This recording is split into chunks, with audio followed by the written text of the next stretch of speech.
ለጠቅላይ ሚኒስትር አብይ ማስራብም ፖለቲካ ነው። በተራቡ ሰዎች ፊት ጻዳ ልብስ ለብሶ ጎምለል ብሎ መጓዝም አበላሁ ማለትም ፖለቲካ ነው። አመቱን ሙሉ የተራቡ ሰዎችን አንድ ቀን ማብላትም ፖለቲካ ነው። ከ40 ዓመታት በኋላ ለመጀመሪያ ጊዜ ህዝብን አስርበው የፈጁት ጠቅላይ ሚኒስትር ቤተ መንግስት ውስጥ አንድ ከረጢት ዱቄትና 10 እንቁላል መስጠታቸው እንደ አገራዊ አጀንዳ እንዲነገርላቸው ይፈልጋሉ። አንዲት ሳንቲም ከኪሳቸው እንደማያወጡ ቢታወቅም ጠቅላይ ሚኒስትር ባይሆኑ እሳቸውና ልጆቻቸውም እንዲሁ እንደሚሆኑ ቢታወቅም የተራቡ ሰዎችን ከእሳቸው ምጽዋት የሚጠብቁ ምንዱባንን ሲያገኙ ደስ ይላቸዋል። ከቤተ መንግስት ዙሪያ ድሃ ማየት የለብኝም ብለው ድሃን ነቅለው ያባረሩ ጠቅላይ ሚኒስትር በቤተ መንግስት የጠሯቸውን ሰዎች ማዕድ አጋሩ ተብሎ እንዲነገርና እንዲስተጋባ ፍላጎታቸው ነው። እነዚህን እናቶች ማዕድ አጋራን ተብሎ እነዚህን ህፃናት ለአንድ ቀን አበላን ተብሎ ድቤ ይመታል።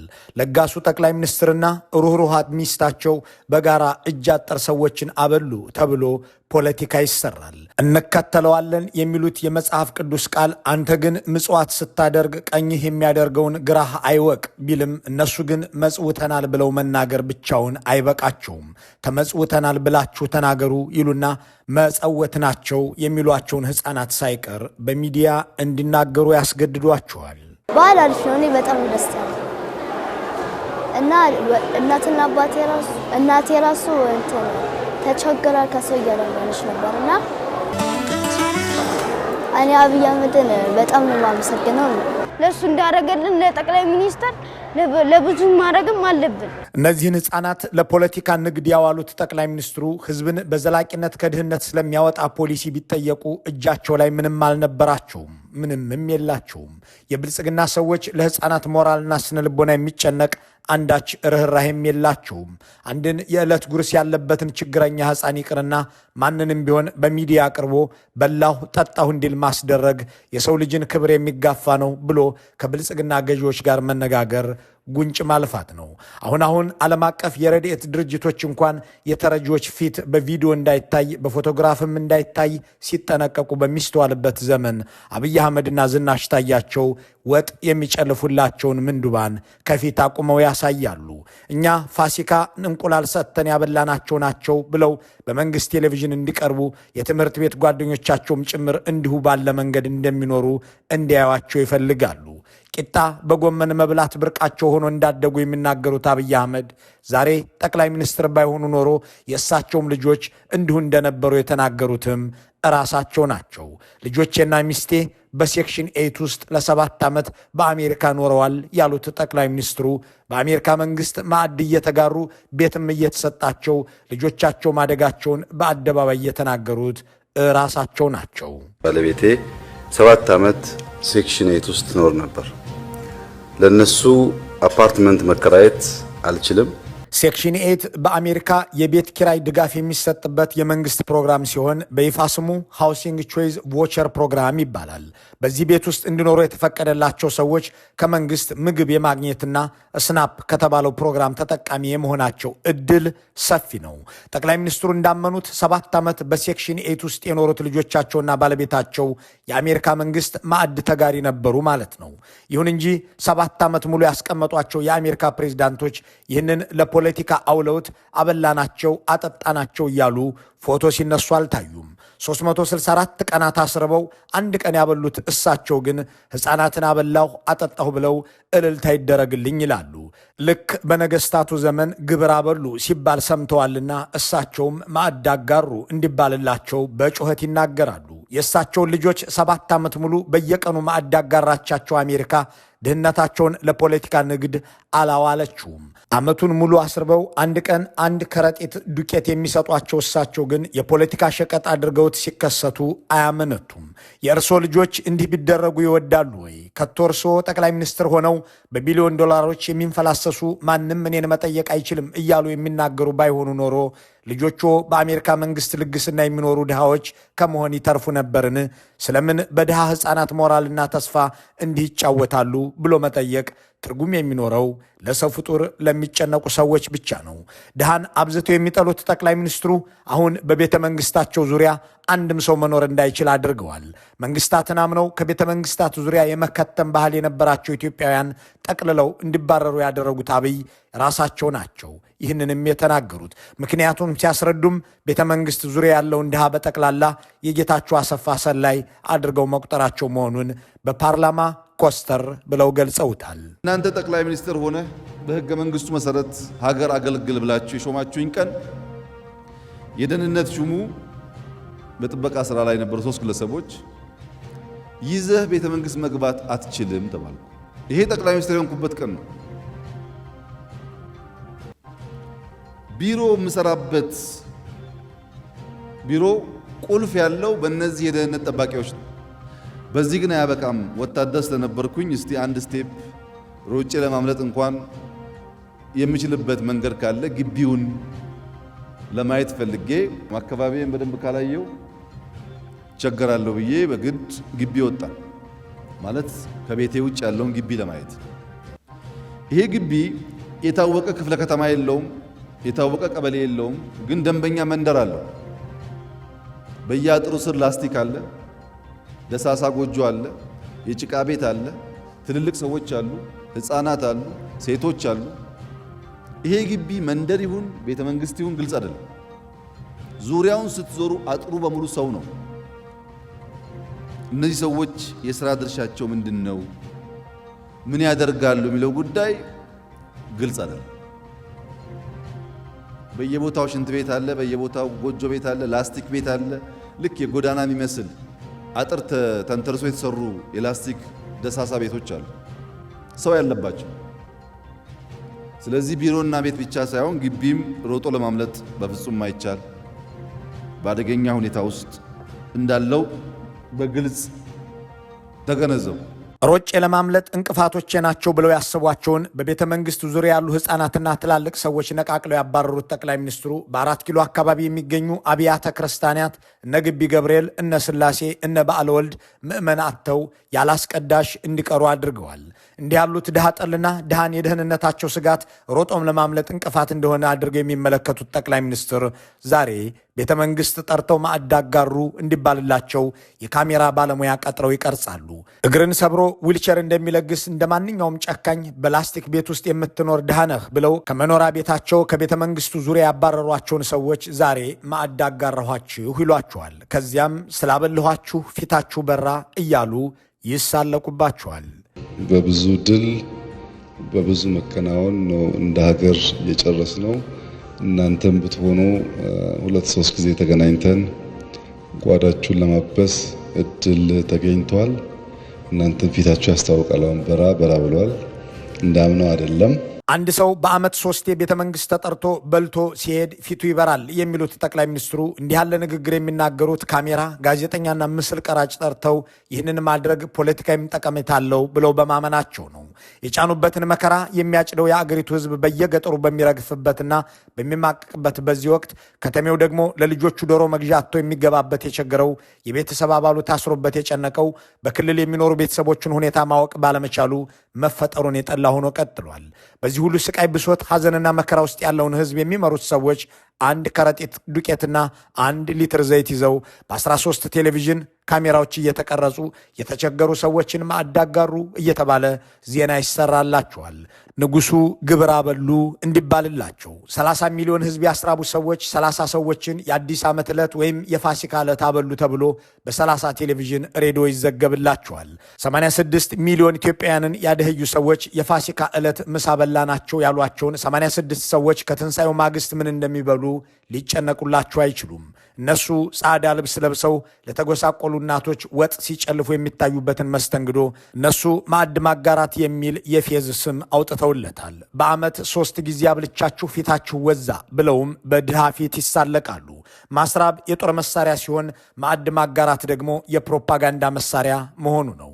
ይህ የብልጽግና አገዛዝ ወደ ስልጣን ከመጣ ጀምሮ እያደረገው ያለ የቀጠለም ተግባሩ ነው። ከአዲስ አበባ ባለሱቆችና ነጋዴዎች በግዴታ ገንዘብ ያሰባስቡና ፓስታና ዘይት፣ እንቁላልና ዱቄት ይገዛሉ። ያንን ይዘው ጥቂት እጅግ በጣም ጥቂት ሰዎችን ቤተ መንግስት ይጠራሉ። ከዚያም በተጎሳቆሉ እናቶችና ህፃናት ፊት ከሚስታቸው ጋር ቆመው ወጥ እየጨለፉ ሲያበሏቸው፣ ከሚኒስትሮቻቸው ጋር ቆመው ምጽዋት ሲያድሏቸው በቴሌቪዥን ካሜራ ይቀረጻሉ። በዓመት አንድ ጊዜ እንቁላልና ዱቄት ሰጠናቸው የሚሏቸውን ሰዎች ደግሞ አብይ የቤት የማድመቂያ ረጄ ነው በል ብለው በቴሌቪዥን ያቀርቧቸዋል። በዓልን ማቀው በዶክተር አብይ ነው። የበለጠ ቤቴን የሚያሳምረውና ቤቴን የሚያደምቀው እሱ ነው። ዛሬ አብዛኛው የኦርቶዶክስ ክርስትና ሃይማኖት ተከታይ በሚኖርባቸው አካባቢዎችም ሆነ ሃይማኖቱ የማይመለከታቸው ዜጎች በሚኖርባቸው መንደሮች ቅልጥ ያለ ጦርነት እየተካሄደ በሚታረዱ እንስሳት ፋንታ የሚገደሉ ወጣቶች፣ በቅዳሴ ፋንታ የጥይት ሩምታ፣ በህፃናት ጨዋታና ልልታ ምትክ የእናቶች ዋይታ የሚታይበትና የሚሰማበት ሆኗል። አዲስ አበባ ደግሞ ከ8 ዓመት በፊት ዶሮ እየሰጡ ያሳዩትን ተመጽዋቶች ከ8 ዓመት በኋላም ብልጽግናዎች እንቁላል እየሰጡ ፎቶ ይነሱባታል። መንግስት ወለድ ድህነት ያገረጣቸው ማጣት ያጎሳቆላቸውን ሰዎች እየጨበጡ በፈገግታ ይቀረጹና በሚዲያ ያሰራጫሉ። መምህሩንም ተማሪውንም እንዲሁ ያደርጉታል። ድሃን በእኔ ምጽዋት የምትኖር ነህ ብሎ ማሰብና መኮፈስ የሚያስደስታቸው የዘመኑ ገዢዎች በዓል በመጣ ቁጥር አስመሳይ ሳቃቸውን በቪዲዮና ፎቶ አጅበው ይከሰታሉ።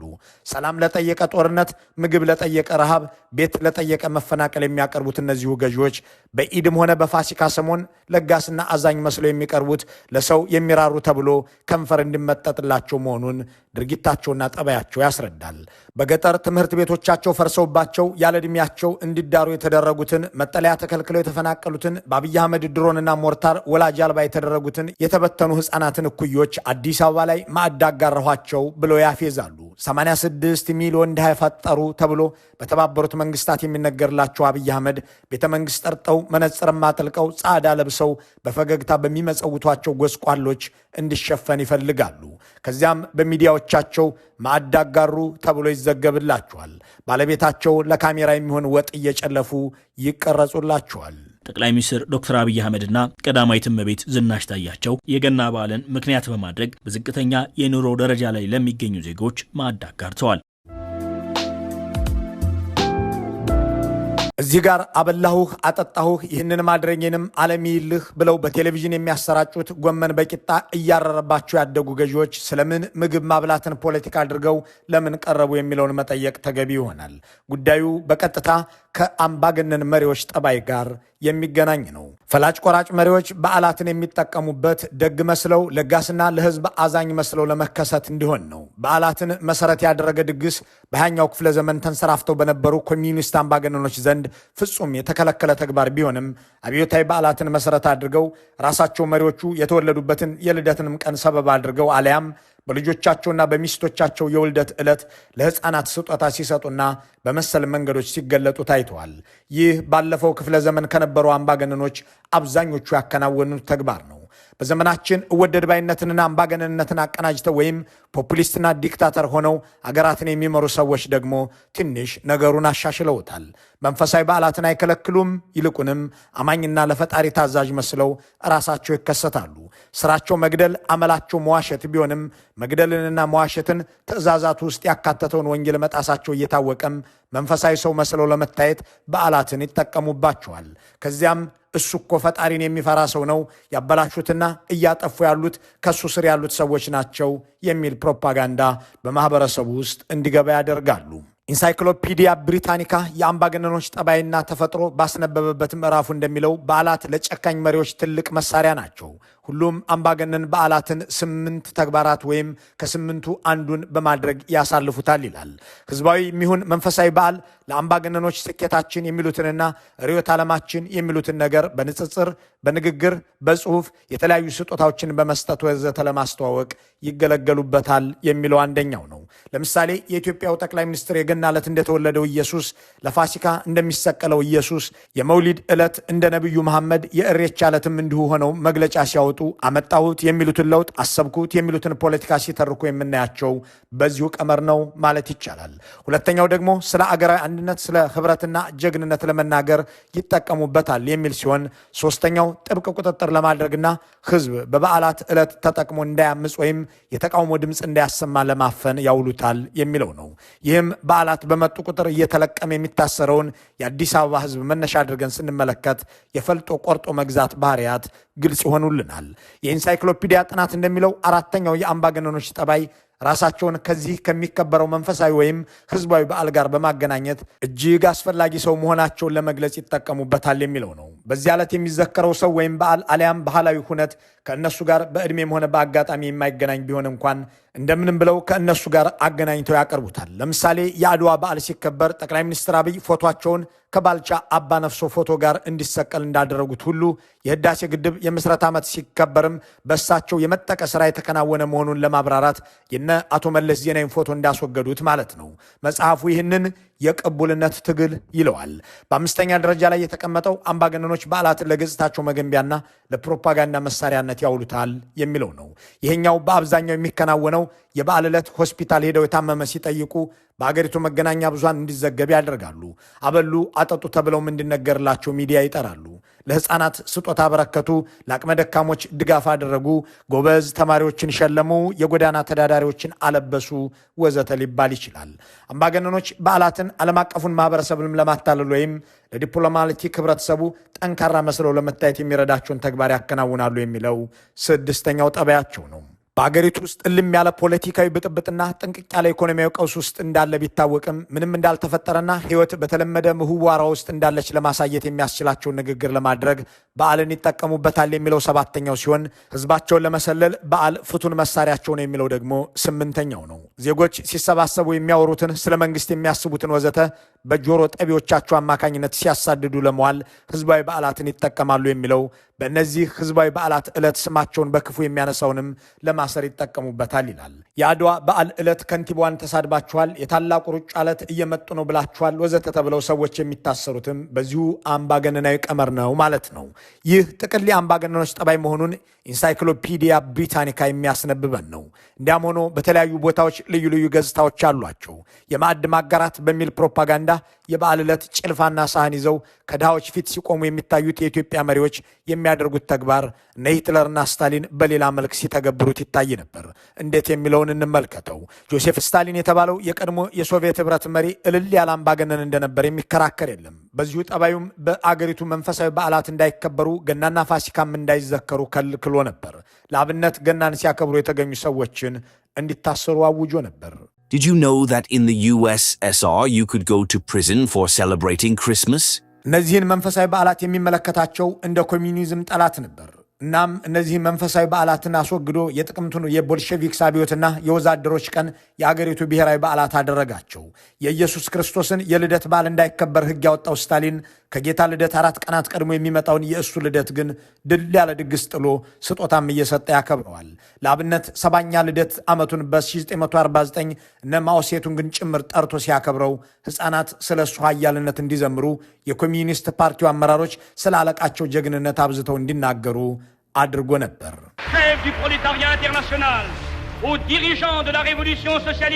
የዓለም ወዛደሮች አለቃ፣ የሶሻሊዝም አብዮት መሪ፣ የሰላምና ነጻነት የመጀመሪያው ታጋይ፣ የምንኮራብህ ክብራችን፣ አንተ ባትወለድ ኖሮ ይህ ሁሉ ይቀርብን ነበር።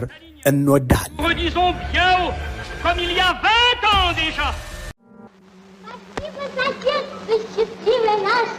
ልጅነታችንን ስላሳመርከው እናመሰግንሃለን። ምድራችን ከአንተ የሚልቅ ብሩህ ሰው የላትም። ትምህርታችንን በደንብ እንደምናጠና ቃል እንገባልሃል።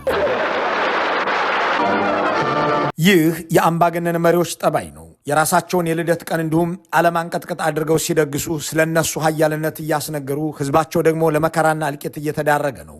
ፍራንክ ዲኮተር ሃው ቱ ቢ ኤ ዲክታተር በሚለው መጽሐፉ እንደሚለው ስታሊን ይህንን የልደት ቀኑን ደግሶ በሚያከብርበት ዕለት 2 ዓመት ከ4 ወር ከ2 ሳምንት ከ5 ቀን ለቆየ ጊዜ ከቦ ያስራበውና ምንም አይነት እርዳታ እንዳይደርሱ ያደረገው በሚሊዮን የሚቆጠር የሌኒንግራድ ህዝብ በመድኃኒትና ምግብ እጦት ረግፏል።